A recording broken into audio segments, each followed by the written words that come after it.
Hello, this is Mr. Tanzos, and today we're going to get started with a project called the Timing Project. The Timing Project is your first kind of big project, and it's also one of the ones that probably confuses students the most as far as what elements that I'm going to be looking for in this project. So I'm going to first go over the lessons, the kind of the things that you need to know, and then I'll go and actually talk about the nitty gritty details about what you need to do for the project. So make sure that you pay attention to this video, or you're probably going to make some mistakes. All right, let's get started. All right, so here is the timing project section here. There's some videos here that use an old version of Scratch, but they're still pretty relevant. It shows you how to make a random number generator and how to make a timer. And then there is a file called Timing SB. This file called Timing SB is what I'm about to show you in a little bit. It introduces the concept of what a timing game looks like. Now, if you've ever played a game, there used to be an old game called Dance Dance Revolution, but there's a lot of new modern takes on that involve maybe musical notes or something comes on screen at a particular time and you have to hit a particular key at just the right moment. Usually it's like guitar notes or something like that, and you have to do everything exactly the right time. And the more you get things perfectly, where they're all timed perfectly, you get they keep track of like perfects in a row and your overall score.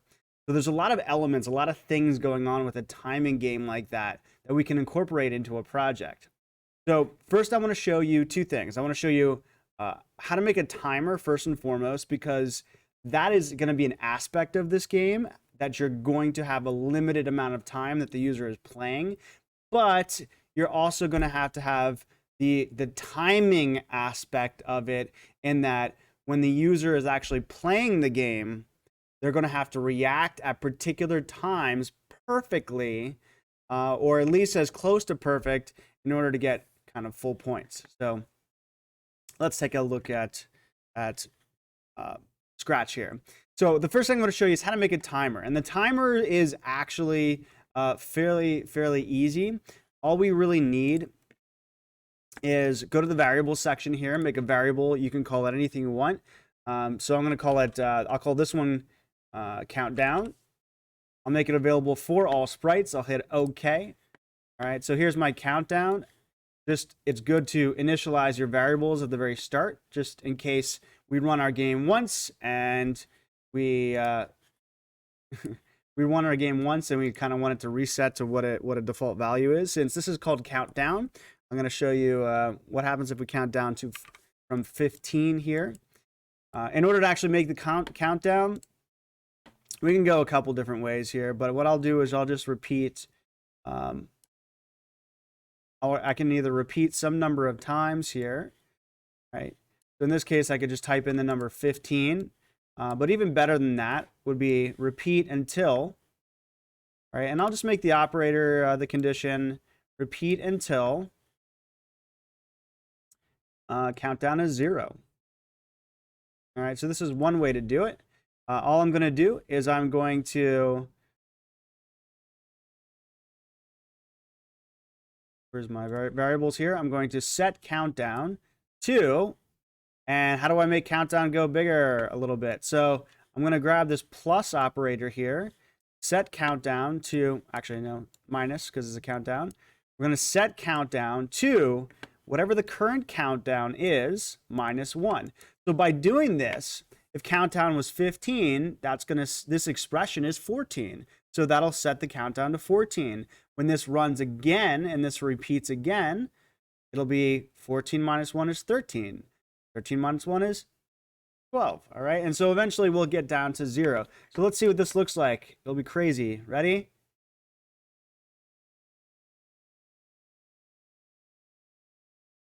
All right. So notice how I'm hitting the green flag and it looks like nothing is happening. Why is that?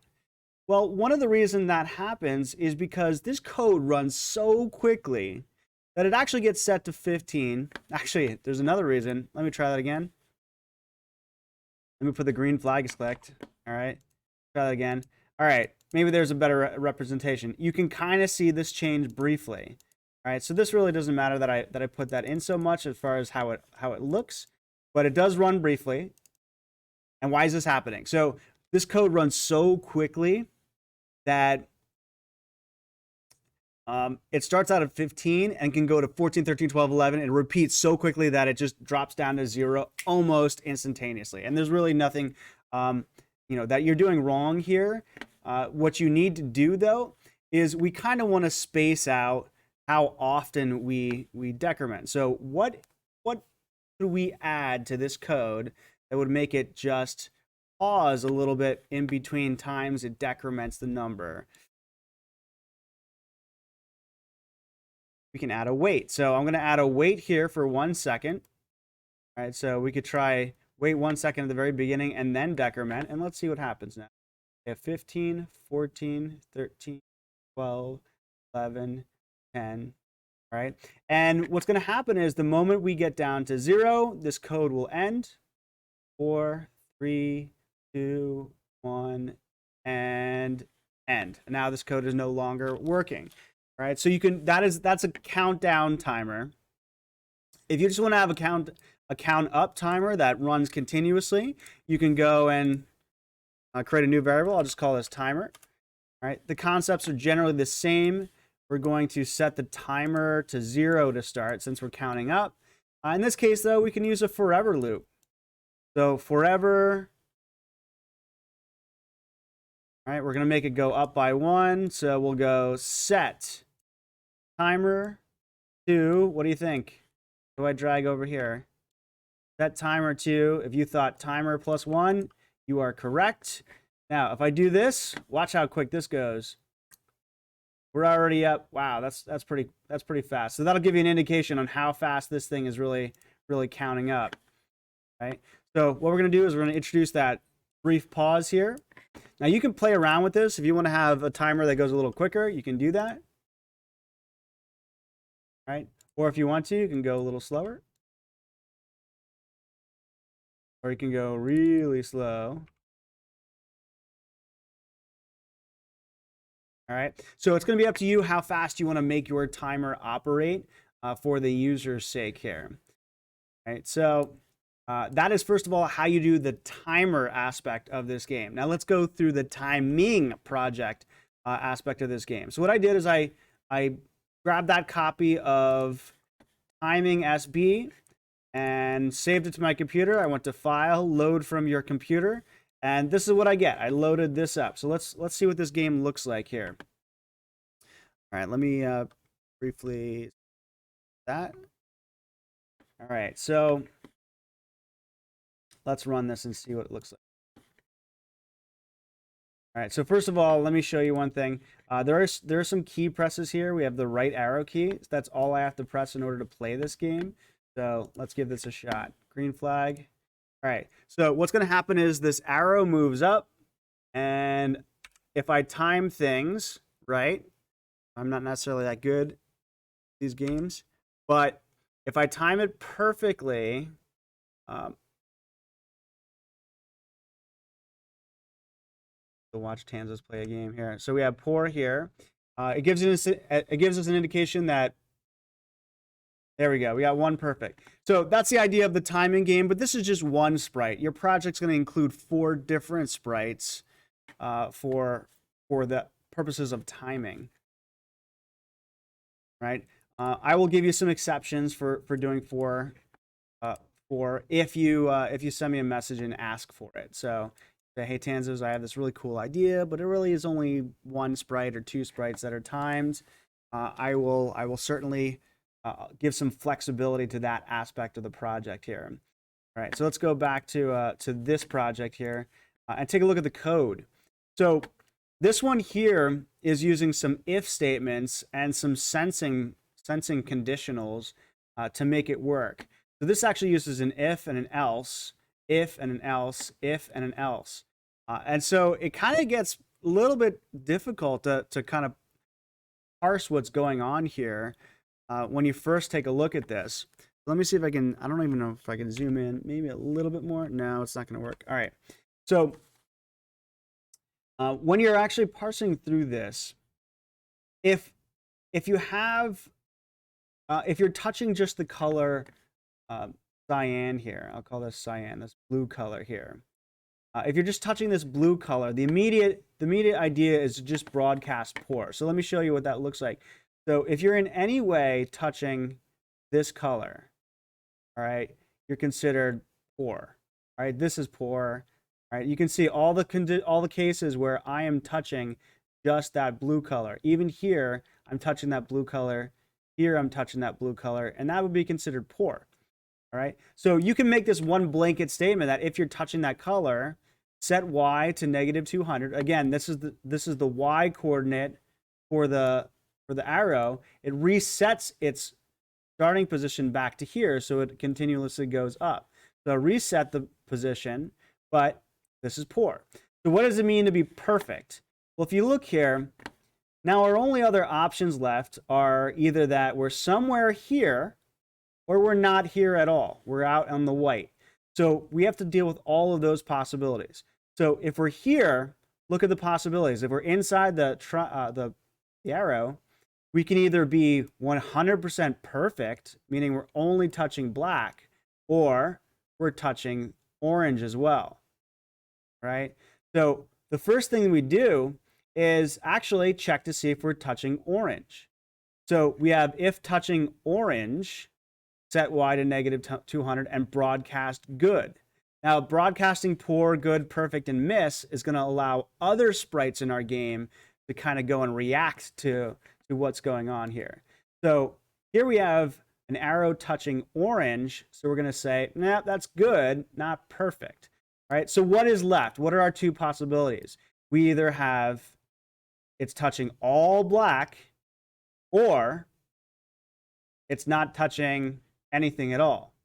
All right, so this last if statement here covers those two cases. If it's touching black at this point in time, we know it can't be touching orange or blue. It has to be just touching all black. So we broadcast perfect. And what's the other possibility now? That it's not touching black. We broadcast you missed it. All right, so the key to this type of timing game is you're going to have to set up some colors for your targets, whatever your targets are. Colors that allow you to determine whether it's a close, it'll be good, perfect, miss, poor, whatever the degree of closeness, you're gonna have to go and record. All right. Now for this project, let me bring up the rubric here.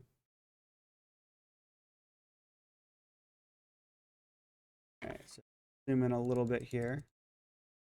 All right, now for this game, you have 3 or more timed sprites worth 10 points. 4 or more, it's 5 points. But if you do email me, I can give you some exceptions. I have had students who do basketball players, where the basketball player is kind of sliding from the left to the right, and they use one section, one target area, where if you hit it perfectly, you get like a 3-pointer. Maybe if you hit another area, if you're just good, if you're not perfect, you're good. Maybe it's 2 points, whatever. So you can kind of play around with the way you do points, and you can play around with what is a hit or a miss. I've seen people do baseball, hockey, soccer, all sorts of different sports. So you can play around with how you want to do the timing game. I've seen people use the arrows and just put 4 of them on the screen. The very best ones start to really play around with adding some graphics, add some music. Again, this is supposed to be a fun project, so kind of add some of your own personality into it in order to make it work. Now, what you're going to have to do, you're going to have to use a timer for your game. You're going to have to keep score in some number of points. So if you don't remember or don't know how to keep score, one of the ideas behind that is you're going to need a variable here. So just make a variable called score. And at some point in time, you really only need 2 things. When the game begins, all right, when the game begins, set your score to 0. And then at some point, when they do something good, you can do this. Here's another option. Change score by 1. All right, that makes it go up by 1. If you want to make it go down, we can go down by 1. Same way here, I could have also used change score, or change countdown. by 1 or -1. So either way works, but that's essentially what you're going to need. When you do something correct, change the score, and when the green flag is clicked, make sure that you reset the score back to 0. And if you want, see how these variables are showing right now? Go to your variable section. You can check and uncheck which ones you want to have appear, or you can use at the very beginning of your project in case you kind of are messing around with your project, making some changes. Maybe when the green flag is clicked, you just hide those variables explicitly. So it's up to you how you want to do that. If it were me, I would probably hide them explicitly. All right, so let's go back to that rubric here. What else are you going to need in your project? Keep score. Give the user feedback as to how well they time their button pressing. All right, so in this case here, where does the feedback come from? So this ballerina is what's giving the feedback. So the ballerina, when I receive good, she says good. When I receive miss, she says miss. When I receive perfect, she says perfect. When I receive poor, she says poor. So you need some character sprite on the screen that's going to give that feedback for how well the user is doing. All right, so what is left on this rubric here? Have a help screen with directions. You guys have used scenes before. You need to use a broadcast where you can go and switch over to a different backdrop with your help screen and directions and go from there. Does the game reset when the flag is clicked? Does the game stop when it's over? So at some point your game is going to count down. So at that point in time, when you reach 0, your game should stop. All right? Ideally, it'll present to the user what their score was. Does the game notify the user when it's over? So that's where you have your game over screen. Switch to an entirely different screen. Should say something like game over, or you did awesome, or some type of feedback for how well they did. Now this one is a tough one. Not really. But does the game keep track of how many perfects in a row? So perfects in a row, I'll give you one hint. You're going to need a variable. All right, I'll give you 2. The second hint would be you're either getting a perfect or you're not getting a perfect. So you're getting a perfect, you can say your perfects go up by 1. Not getting a perfect, you can reset it back to 0. And that's really it. That's all that's necessary to keep track of perfects in a row. So perfect, make the variable go up by 1. Anything else, reset it back to 0. And that's really all that's to perfects in a row. Does the game get harder as you keep playing? This is up to you. Does the game get harder? I want to see some type of element where it gets more difficult as you progress. So you could do it with levels to your game. You could do it by making things go faster. Maybe the timer goes a little quicker. Maybe you get more challenging elements kind of added in. So does the game get harder? If it's a basketball game, maybe a blocker comes in and plays some defense at times, and they're kind of, as you're moving side to side, waiting to hit that space bar at the right time. Maybe there's somebody that could potentially interfere with your player. So find a creative way to make the game get harder. Now, I'm going to give you fair warning. I'm going to give you at least a week's worth of time to do this game because I want you to make something that is creative and just awesome looking. Right? And the last one, peer grading. All right, and this extra credit. Now, unfortunately for this year, we can't do peer grading. So what we're going to do is I am going to judge basically by how much creativity you put into this project. Right. So if you make it as basic as possible and you just put in some of the elements that you see in that timing game, the basic timing game, I'm going to go and give you all the points minus 20, right? I'm going to want to see some creativity here, some type of elements of your personality put into this, because I want to know a little bit about you and kind of what your interests are and maybe what you're creative with. So whatever it is that you're interested in, put it into this project, all right? And then as far as the extra credit, if you go above and beyond and your project just looks awesome, I will just give you 10 points extra on top of that. So Hopefully that gives you an idea, but this one is a little bit more complicated for students. It does take a while, and some people have a tendency to not necessarily go down the right path. I don't have the ability to look at your projects every day and look over your shoulder and give you advice as to how you're doing, how well it's going. So if you want some feedback, share it, send me the URL and say, hey, what do you think about this? And I can give you some feedback along the way. But otherwise, have some fun with this, get creative, do something awesome, and good luck.